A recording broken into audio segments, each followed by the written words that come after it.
काम करा. आजूबाजूलाही तुमचे ओळखीचे पाळखीचे माणसं असतील, त्याही भागामध्ये जिथं उमेदवार असतील त्या ठिकाणी करा. तिथं विरोधक वेगवेगळ्या पद्धतीनं वेगळं सांगण्याचा प्रयत्न करतील, तो त्यांचा अधिकार आहे. शेवटी काय ऐकायचं काय नाही ऐकायचं हा तुमचा अधिकार आहे. आणि तुमच्या सद्विवेक बुद्धीला स्मरून आमची कारकीर्द आठवा, आत्ताच्या वाल्यांची कारकीर्द आठवा. काय चाललंय, कसं चाललंय, आत्ताच्या लोकांना विजन आहे का आम्हाला विजन आहे, याचाही विचार करा. तुमच्या भावी पिढीचा विचार करा.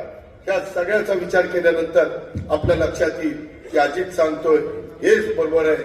आणि तेच आपण ध्यानामध्ये ठेवून उद्याच्या 15 तारखेला संक्रांत, 14 तारखेला आहे भोगीला प्रचार संपतोय, 13 तारखेला, 14ला संक्रांत.